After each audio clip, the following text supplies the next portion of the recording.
Hey everybody, Cheryl here, and I wanted to do another video in my situational series. This would be video number 3. And so I had a thing happen at the salon Thursday. I actually went home for lunch. I had a color cancellation in the afternoon. I was going to come back a little bit later. And while I was at lunch, one of my clients sent me a message about a hair emergency for her step-granddaughter. Now, this was a pretty bad emergency. The young lady had went to get her hair done that morning at another salon somewhere in my part of the country, probably not too far away. I have absolutely no idea who done her hair. I wouldn't let the young lady tell me, nor did I ever ask her. That's part of what I want to do with this video. The other thing is I want to share with you what I did to correct the situation. And I'd like to, if any of you know or work with the stylist who actually created this, I'm offering my help up. If you can get her to contact me, I will be glad to go spend some time with her and help prevent future mistakes such as this in her world. Now, the reason I say that is because we've all been there. There's not a single one of you watching who has not been there, who has attempted something and did not succeed at it. And honestly, at that moment, sometimes you don't know what to do. You think, well, I would never let anybody get out of my chair like that. I never did, not like that. But I know there were things that got out of my chair early on that I didn't do anything about. Now, here's the other thing. I don't know their conversation, nor did I speculate on it. The only thing I had to work with at that moment is what the young lady looked like. And by the way, here's what that is. I'm assuming, well, I'm not assuming, I've seen the picture of what she desired. And it's hard to see with the ring light bouncing off my tablet. But I think you can see enough to see that it's not anywhere close to a beautiful balayage or an ombre. Now, here's the first thing. The first thing is no derogatory remarks about the stylist who let her leave like that. I got a pretty good idea that stylist was upset as well. She needs some help. And I've got two choices. I can offer up my help, or I can help others help bring her down. That's not necessary. We want other people to respect our profession, and the way for us to get it respectable is to be respectful within the profession itself. So that said, always remember, when you see a stylist struggling, you got two choices. A hand up, a hand out, whichever one you want to do. But if you're not helping them, then you're hurting them. So, again, that's my offer up to help whoever the stylist is that created this. And the next thing I want to do is I want to show you where I took her from there. And then I had a lot of requests to speak to, because it's on my social media, how I corrected that. Okay? So, again, let me remind you, here is where she was. Yeah, it was a bad place to be in. Her and her boyfriend had a date night. By the time she came to me, her face was red and puffy from 2 hours of crying. So here's where I took her. Alright? And you can find the image more clearly on my Instagram at color1up. COLOR, the number 1, and up. Color1up. And later you'll be able to find this video on YouTube, on my YouTube channel. So, this is where we went with it. So how did I get rid of that harsh line? How did I tone it out to a beautiful blonde with a color melted look? Yeah, I cut my finger about 3 hours before this long process. I've been wearing gloves in the salon ever since. That's been a lot of fun. We've all been there too. So, how did I get that? How did I create that? Unfortunately, because we were busy in the salon. I had other colors booked that afternoon. I had no opportunity for filming or speaking to this in any way. So I'm going to use this opportunity and my new space that I've created in my office for making videos to help other stylists. And I'm going to speak to you about what we done. Okay, so what you can see in the picture, just for clarity's sake, come back a little darker, very blended down to soft, really beautiful blonde ends. Here was the thing. Here's where things were in my favor. The biggest favor I had was the young lady's dark part of her hair. It was virgin. Oh, we very seldom get any virgins in the blonde. And here I sat with one that was half virgin, half previously lightened to a very yellow, very, very yellow level 9. So now what I had was level 9 pre-lightened hair on the ends, and I had virgin level 6 hair. Now I know on holding that up it's hard to tell that. It probably looked like it was more like a level 4 or 5, but it was actually a level 6. So what I had to do at that moment is I had to decide how was I going to create the look that she wanted, which by the way was a beautiful shadow base with a lot of blonde, and it was seamless from top to bottom.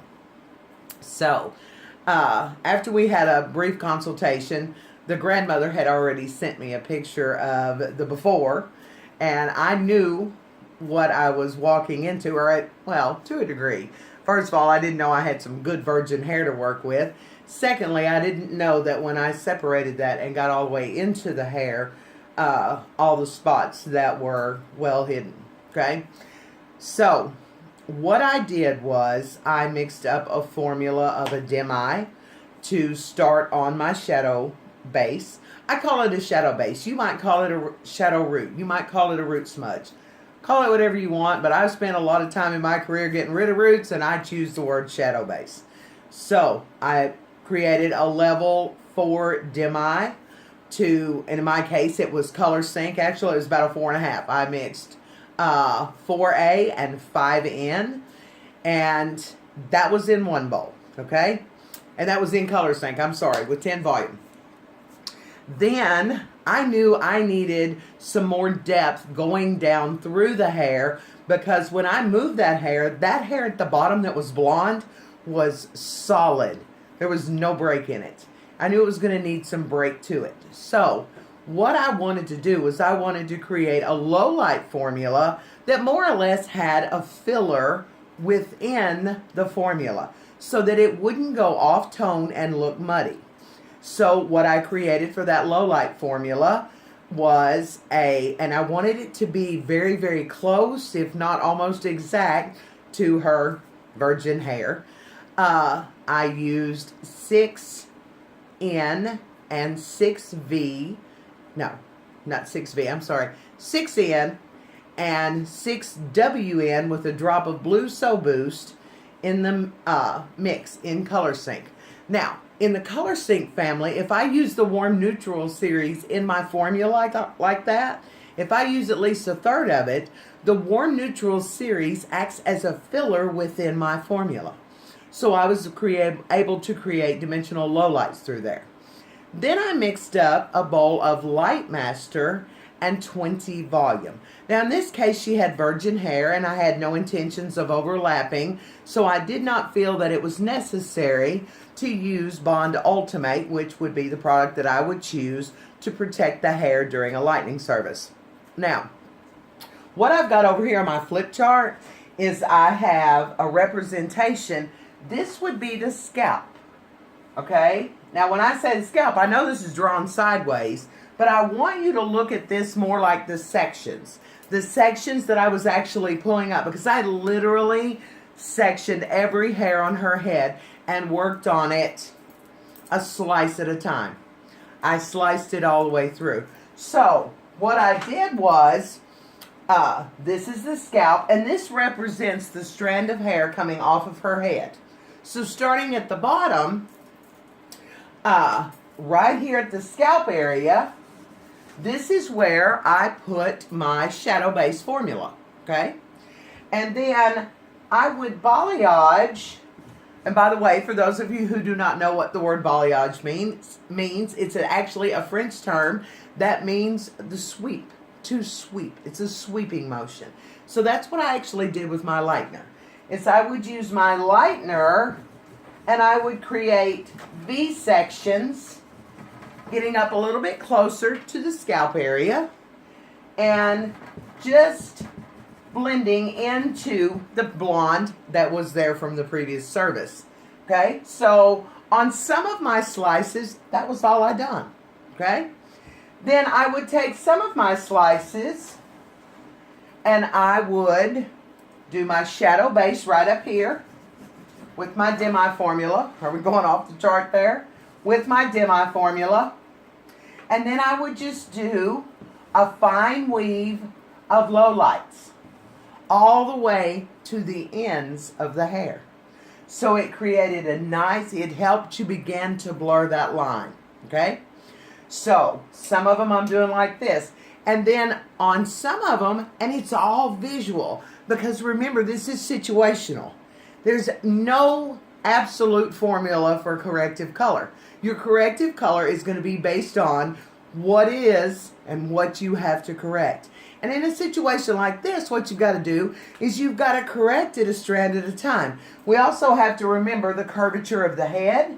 So on the back of her head, when her hair comes down like this, or not her hair, but where her head curves in this way, it's going to create a different look.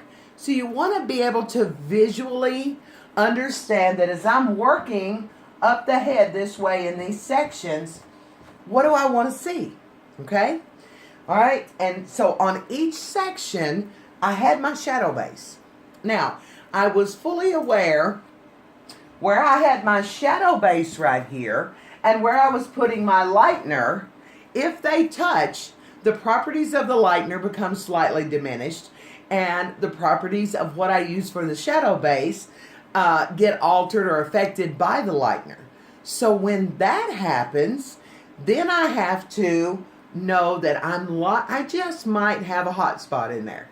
But if you could tell from the photo that I had of her in the before, that was a very yellow. I know in the picture it looks like two different, but it's not. It was all that yellow color, complete solid that yellow color.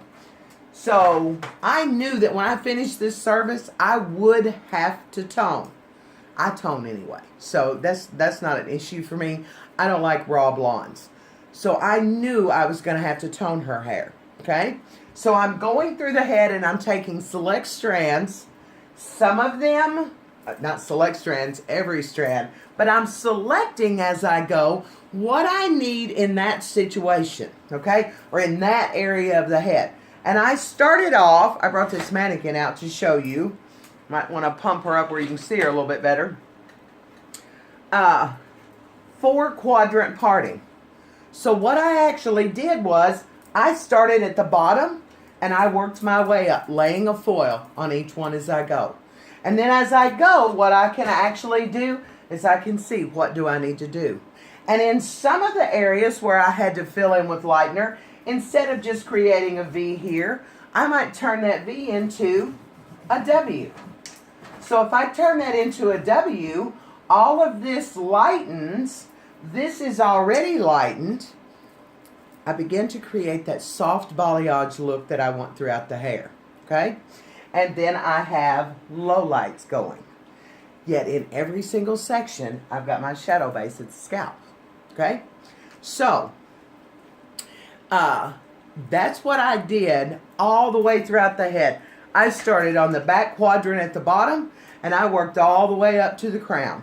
And then I went down here, all the way up to the crown. Some people like to go back and forth and back and forth and back and forth.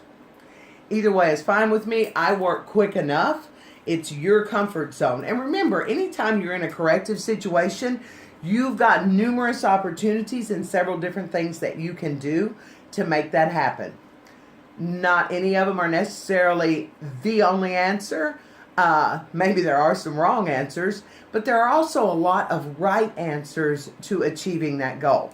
So I did that throughout the entire head. The one thing I did do that I thought was, I was like, oh yeah, I'm going to use a little bit of my creativity, because the formulas that I used for the shadow base and for the low lighting pieces that I put back in there, they were both dim-eyes, and they were both in a 3-level range.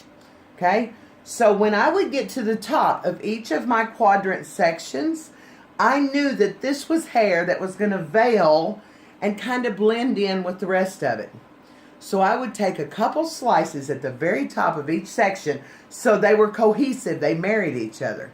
And I mixed a little bit of my shadow base formula and a little bit of my low light formula, because remember it had the WN series in it.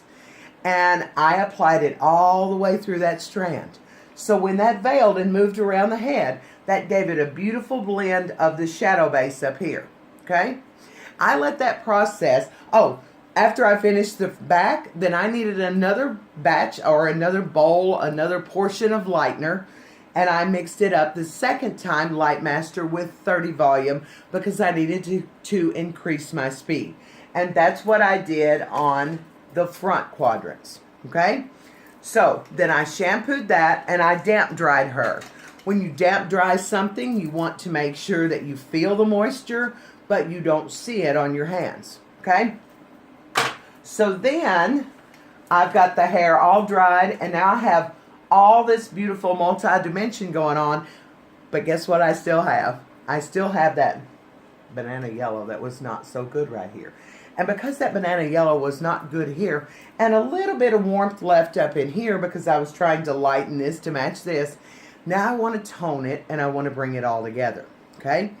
So I also know that where my lightener and my dim eye would meet in certain places, I might have some hot spots.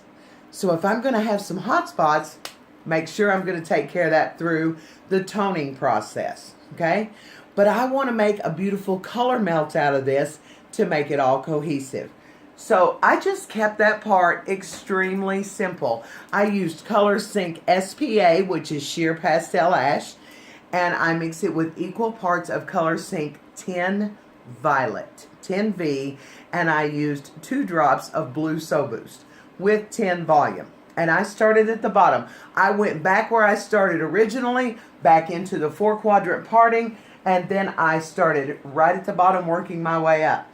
Now, here's the way I created that beautiful shadow root and keep it seamless and melted all the way down. So when I did this, I started at the bottom, and I'm just going to show you on this mannequin head, and I'm just going to use a little bit of conditioner just for time's sake. Nobody wants to watch an 1.5-hour video if they don't have to. Okay? So I would take my section, all of it's been pre-lightened, I'm ready to tone, and I really want to enhance my shadow base. So I'm going to start down here on the bottom. Okay, I'm going to start right here. I'm going to apply my toner, and I'm going to work it down. Then I want to go in and I want to apply my shadow base formula. This time I used 4A mixed with a drop of Blue So Boost. That's all I needed. I wanted that depth and I wanted that coolness.